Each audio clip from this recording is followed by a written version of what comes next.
a few days ago, I got to see a friend's band play, and um, they had a new drummer, and I had the kind of awkward experience of knowing within a few seconds, really, that this drummer, nice as they were, did not really have what it takes to play at this level. Um, and that was only confirmed as I listened to the rest of the show. And it made me think, on the way home and the time since, like, well, first off, what does it take to play at this level? And by this level, I simply mean paying gigs at sort of the lower rungs of a local music scene. And then second, sort of by extension, if you're a drummer like me, like, what are those, you know, what should you be working on to be the right drummer for the gig? Um, how can you self-assess whether or not you've got what it takes and what the holes in your game are, and how you should go out plugging them. And then on the flip side, thinking about, you know, how come my friend didn't recognize this? And times when I've been the person auditioning drummers, like, how do you test for it accurately? How do you get at the heart of the matter and, like, really evaluate the right things in a fair and accurate way, so that you're getting the right drummer? And then, sort of as an extension of that, like, which things are kind of deal breakers? Which are things that could be fixed with a little bit of coaching, a little bit of practice, just sort of, getting on the same page such that, like, yeah, by the gig next week, we could have that squared away, versus things where this drummer, or you, if you're the drummer, um, has a lot of work to do, and uh, they're not going to be, this is beyond coaching, but instead is talking about, like, really practicing and working on a new skill for the next few months or a year, um, and then trying again with a different opportunity. So let's dive into it and let's talk about what I noticed and what I think those essential skills or attributes are that you do need in order to play paying gigs at the sort of local music scene level. All right, let's get into it. So the very first thing that I noticed, before I even had the chance to put together some of the things that are arguably a little more critical, uh, was volume, dynamics. Right away, the drummer was way too loud. This was like a small venue, like a wine tasting kind of, like a wine bar. I guess that's the word for it, a wine tasting establishment. This was like a wine bar that had, like, small singer-songwritery kind of, singer-songwriter plus ensemble kind of gigs. And so while certainly drums were no stranger to the space and they could accommodate that kind of thing, it's a small room, and it's a crowd. It's a wine bar crowd is a way of saying it. So as a drummer, you have to recognize the power of your instrument. And I don't fault anybody for not having, like, specific drum sets for specific situations, because obviously most people, pros even, just have one drum set. And what you do need to have as an essential skill is, number one, the recognition of what a particular situation, room, gig requires, and number two, a plan, a strategy, a skill set for how you're gonna adapt to the changing circumstances. So if you're in a low volume or moderate volume situation, it's incumbent on you as a drummer to produce a moderate volume experience. And sort of the cherry on top is, all the while, not sacrificing the intensity of your performance. Like, you've got to be able to play with quiet intensity. Like, how are you going to do that? Do you practice that? Do you know how to do it? Do you have a feel for it? And do you recognize when it's time to do that? This drummer was not showing me that. This drummer was not reading the room, quite literally, and was playing with the same intensity as if we were in like a mid-sized club on, a typical,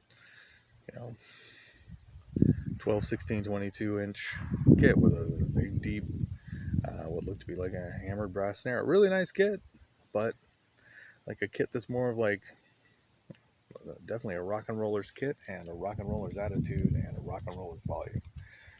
So that's the number one thing. And so if you're the drummer, you got to learn how to play with quiet intensity. If you're auditioning for that, if you're the evaluator, the way you want to test for that is you want to, just very obviously say, now we sometimes play in small venues, and so it is important to us that we can, put on different hats for different situations. We may be told to turn down, or we may be just expected to not be. That they don't need to tell us to turn down. We know to be quiet. We know to be moderate volume. So what I want to see is how you would play in that situation without sacrificing like the excitement and intensity of what we're doing, but while keeping it quiet. So let's all turn down a little bit and take it from the top, or to ask for audition materials that demonstrate somebody can do that. Just to lay it out very openly. We play in, some of our gigs are in moderate volume. How do you handle that? Okay, so the second thing that I noticed within seconds, or a pretty short amount of time, is struggles with tempo. These take many forms. There's the most obvious form, which you as a drummer need to develop a couple different forms of steady tempo, but they all flow from steady absolute timekeeping, meaning that you and a metronome don't have a lot of disagreements. So it definitely should be part of any drummer's practice regimen. If your goal is to play paying gigs, you should be confident that you can play along with a metronome or pre-recorded music and lock in and be consistent and be steady, and that it feels good to you, feels familiar, feels right, feels confident. Now, it is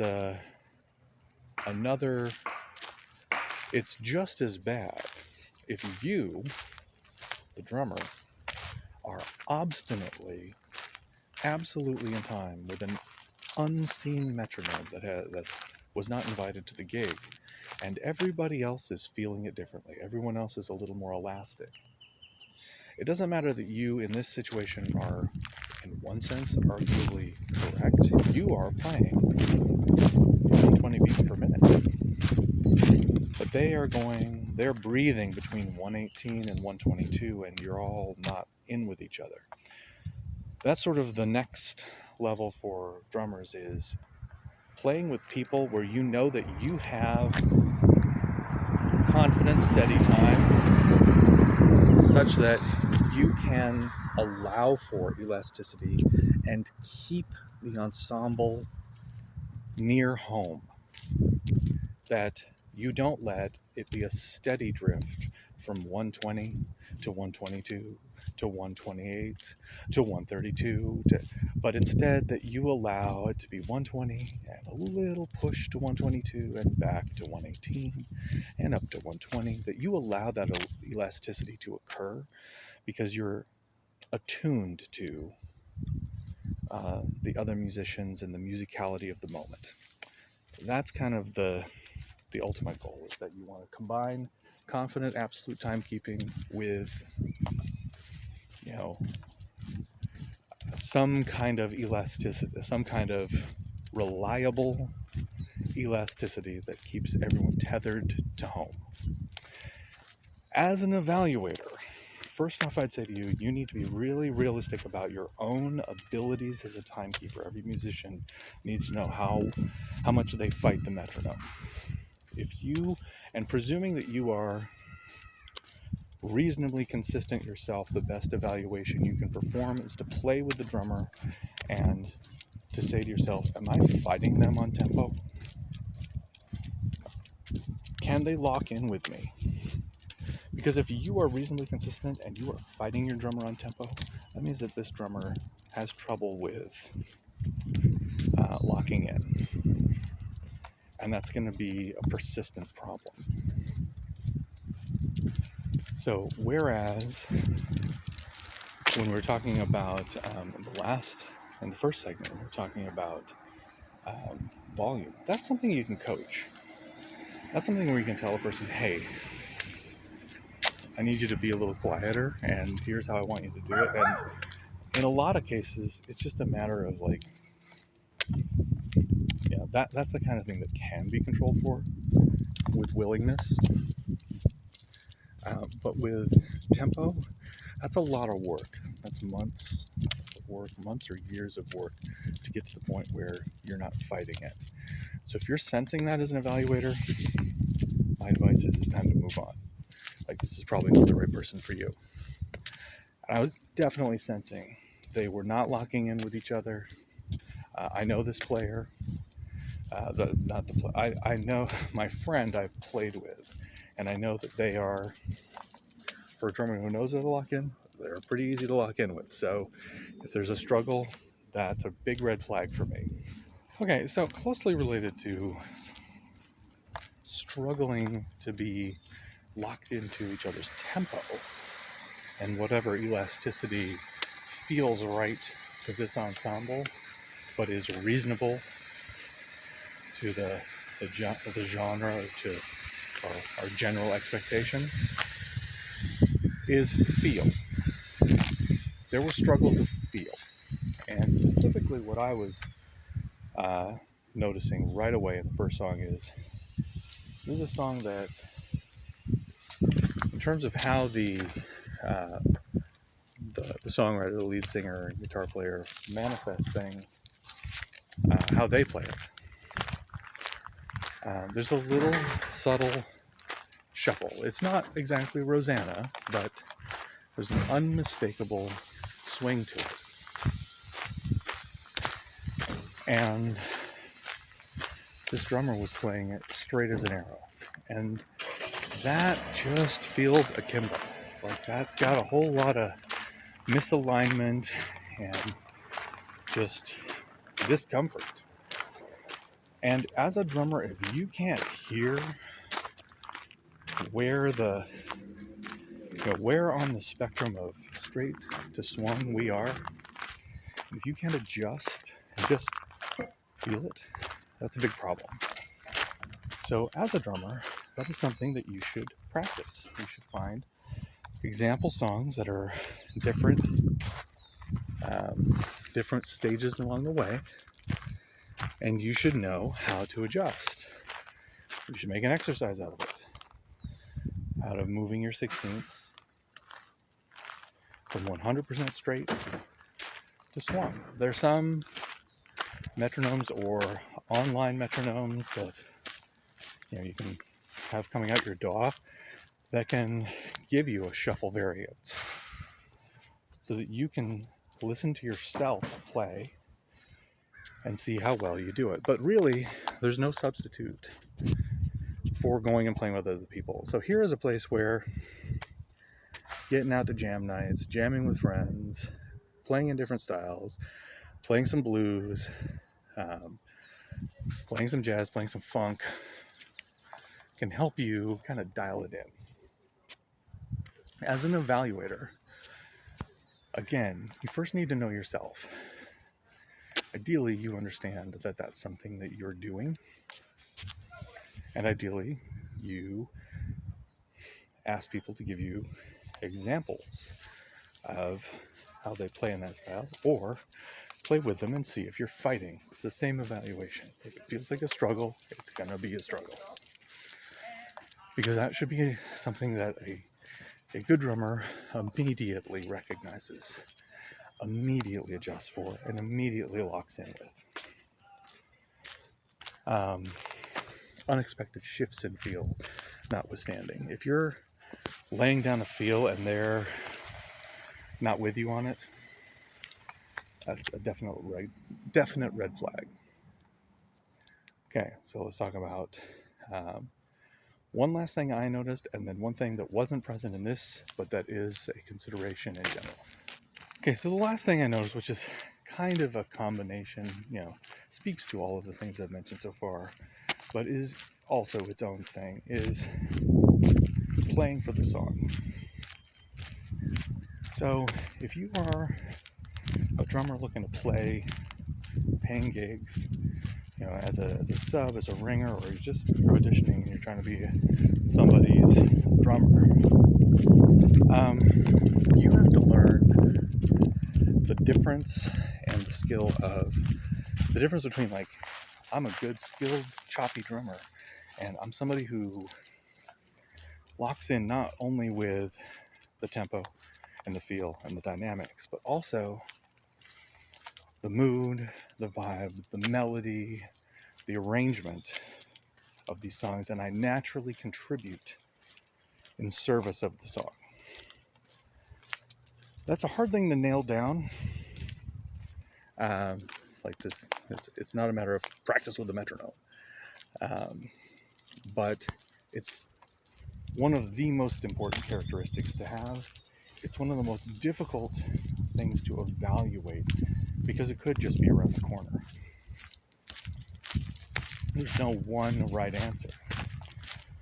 But so as a player, it starts with this: groove first and pick your moments, and make your fills perhaps a little more conversational and a little less mathematical. Make good use of call and response. So if you can demonstrate that when you hear a figure in the ensemble or in the vocal or in a guitar solo, that you can either A, anticipate it and join it, B, echo it in some sense, let's have a response to it, or C, set it up. That really comes with the anticipation, that you can do a little fill that launches a figure is coming. These are all examples of playing in service of the song, and there's no one right answer there, but they're all things that you should be chasing. As an evaluator, you need to learn to notice when somebody is doing that stuff, when they're playing with good ears on. Hopefully you feel it. When you recognize it, prize it. That's somebody who's gonna, on balance, do well with you, as a general rule of thumb. I would rather have someone who is very in tune with the music and making choices that they think fit the song and that I tend to agree fit the song. I'd rather have that than someone who has really impressive hand speed but is not always paying attention, for example. All right, one last thing is professionalism. Now, this was not a factor in this drummer the other night. It's very nice, but I have no reason to question his professionalism. But if the drummer you're evaluating isn't treating this like a job, if they're not on time, if they haven't accounted for enough time to set their stuff up, if they don't know how to set their stuff up, if they're a little too, if they're interested in drinking or getting high to the point that it interferes with their ability to focus on the task at hand, that's not going to get coached out, because at this level you have to come to that conclusion for yourself. So if you as a drummer are interested in playing paying gigs, you need to self-regulate and if nothing else, leave a trail, even if you're not getting the gig for other reasons.